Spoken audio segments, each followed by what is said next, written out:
اعوذ باللہ من الشیطان الرجیم بسم اللہ الرحمن الرحیم السلام علیکم رحمۃ اللہ وبرکاتہ۔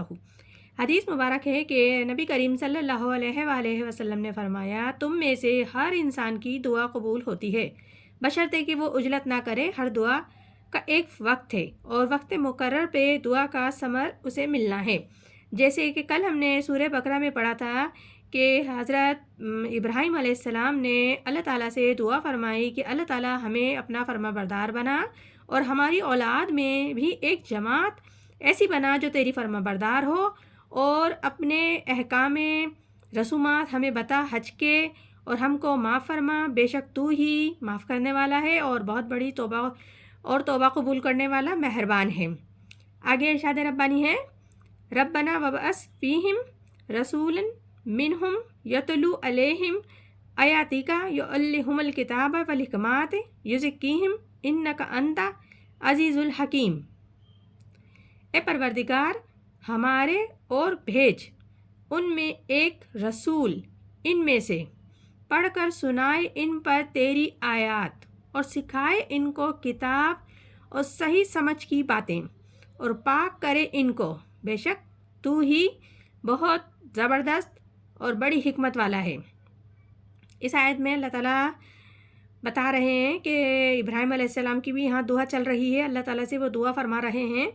کہ اے ہمارے پروردگار، ہماری اس نسل میں یعنی بنی اسماعیل میں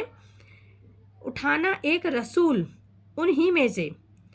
اور وہ ایسا ہو جو تیری آیات ان کو پڑھ کر سنائے، نہ صرف سنائے بلکہ انہیں تعلیم دے، انہیں سکھائے کتاب اور حکمت۔ اور لفظ سنانا تو آسان بات ہے، لیکن تعلیم دینا، حکمت بیان کرنا، دلوں میں بٹھانا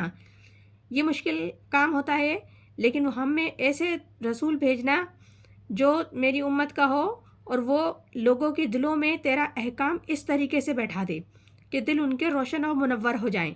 اور ان کے دل و دماغ کو ہر کفر اور شرک سے پاک کر دے، اور ان کے دلوں میں تیری محبت اور آخرت کی طلب کے سوا کچھ باقی نہ رہے۔ یقیناً تو ہی پروردگار زبردست کمال اور حکمت والا ہے۔ آگے ارشاد ربانی ہے، وَمَن يَرْغَبُ عَن مِلَّةِ إِبْرَاهِيمَ إِلَّا مَن سَفِهَ نَفْسَهُ وَلَقَدِ اصْطَفَيْنَاهُ فِي الدُّنْيَا وَإِنَّهُ فِي الْآخِرَةِ لَمِنَ الصَّالِحِينَ۔ اور نہیں کوئی روگردانی کرنا ابراہیم کے مذہب سے مگر وہی کرے گا جس نے احمق بنایا اپنے آپ کو،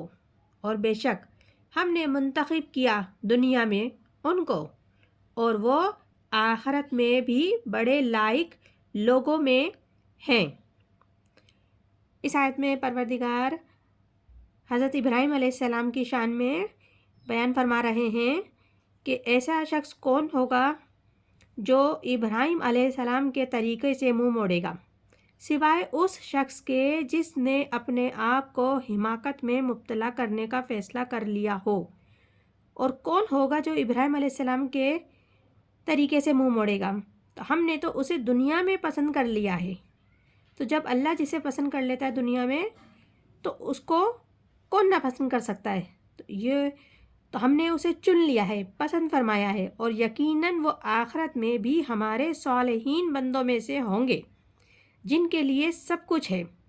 اور ان کے لیے عہدہ رسالت کا انتخاب اس وقت ہوا تھا جب ان سے ان کے رب العزت نے بطور الہام فرمایا کہ تم حق تعالیٰ کی اطاعت اختیار کرو گے۔ تو حضرت ابراہیم علیہ السلام نے عرض کیا، میں نے اطاعت اختیار کی رب العالمین کی، بس اسی اطاعت کے اختیار کرنے پر ہم نے ان کو شرف نبوت دے دیا، اور ابراہیم علیہ السلام نے اپنے بیٹوں کو اسی ملت پہ قائم رہنے کا حکم کر کے گئے تھے۔ یہ حضرت ابراہیم علیہ السلام کی وصیت تھی اپنے بیٹوں کو۔ یہ سورہ بقرہ ہے جس کی ابھی ہم نے 2 سورتوں کا ترجمہ اور تفسیر بیان کیا ہے۔ انشاءاللہ تعالیٰ مزید بھی آگے کرتے رہیں گے، اور دعا ہے رب العزت سے ہم سب کو قرآن پاک صحیح طریقے سے سمجھنے پڑھنے، جیسے کہ اللہ بتا رہا ہے کہ اس کی ایک ایک آیت کو پڑھو، جیسے نبی پاک کو یہ کہا تھا نا ابراہیم علیہ السلام کو، میری امت سے وہ ایسا ہو جو یہ تمہاری آیتیں پڑھے اور اس طریقے سے پڑھے، لوگوں کو سکھائے، لوگوں کے دلوں میں اتر جائے، تو یہ ہم سب کا بھی کام ہے۔ ہم ہیں لیکن ہمیں یہ سمجھ میں نہیں آتا، ہمیں بہتر طریقے سے پڑھنا ہے قرآن پاک، تو ہم ایک ایک آیت کو سمجھیں، سیکھیں، اور اس طریقے سے کہ دلوں میں گھر کر جائے، اتر جائے، اور ہمارے دماغ میں جو خلل ہے، شیطانیات ہے، وہ تمام چیزیں خود بخود نکل جائیں گی، اور پروردگار عالم ہدایت بھی پھر عطا فرمائے گا۔ تو ہماری دعا ہے اللہ تعالیٰ سب کو ہدایت عطا فرمائے اور بہتر طریقے سے پڑھنے کی توفیق عطا فرمائے۔ آمین ثم آمین، جزاک اللہ۔